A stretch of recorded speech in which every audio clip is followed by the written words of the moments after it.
following is the first interview between Mr. X and Miss J. It is entitled Passing for White. Welcome, Mr. X, and thank you for sharing your story. You're welcome. And thank you for giving me the opportunity to tell my story. You're welcome, too. Why don't we get started, then?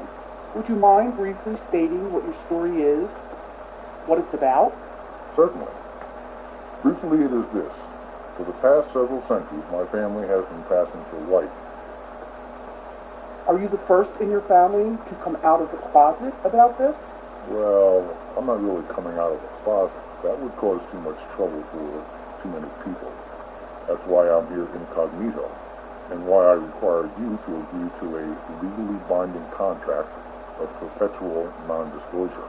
Of course. You are offering to share your story, but no identities. Well, no identities of any immediate family members or certain friends, colleagues, and acquaintances.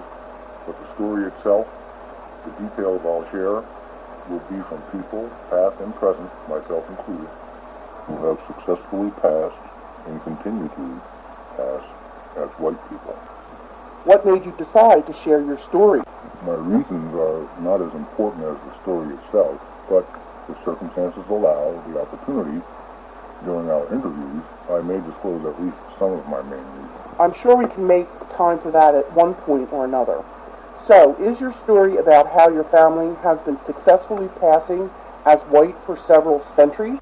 No, the story provides an insider account of white people, who they are, what they really believe, why they publicly pretend to believe otherwise, why they behave and continue to behave and treat others the way they always have and continue to. My story, my family story, will be told as if we have been a fly on the wall, an eyewitness to what really goes on behind closed doors, what is really said, what really lurks in the hearts of men, so to speak, at least in the hearts of white people, especially white males. Okay then, where would you like to begin? I think it would be beneficial to start with the very idea of white itself. Why so? Well, first of all, it's a completely make-believe idea, just as make-believe as any fairy tale. What makes you say that? I mean, who made it up and why? And wouldn't you agree that, in general, people accept and apply the idea as true and accurate? Not really. There are basically two types of people on this matter.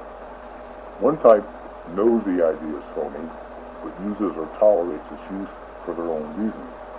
The other type is simply ignorant. They may accept and apply the idea as true and accurate, but they do so out of ignorance. They have no clue that the idea is absolute rubbish, snake oil. So, why was it invented in the first place? It was made up by certain people to identify more easily who qualifies as white. But hasn't that always been rather obvious? That has always been an assumption by many common people. However, not all who may be considered by others to be white, or even many who consider themselves to be white, are white. Or at least they are not considered or accepted as white by those who really are white. Then exactly, who are the real white people? That's exactly what I'm here to tell you.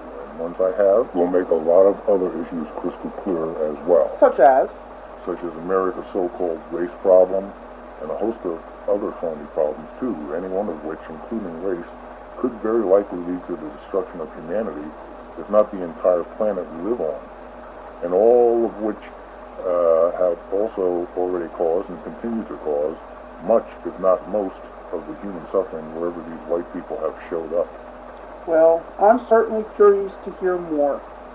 And anyone else interested in the remaining interviews with our mysterious Mr. X at his fly on the wall, revelations about white people, whoever they are, can get more details at thegreatwhitehoax.com.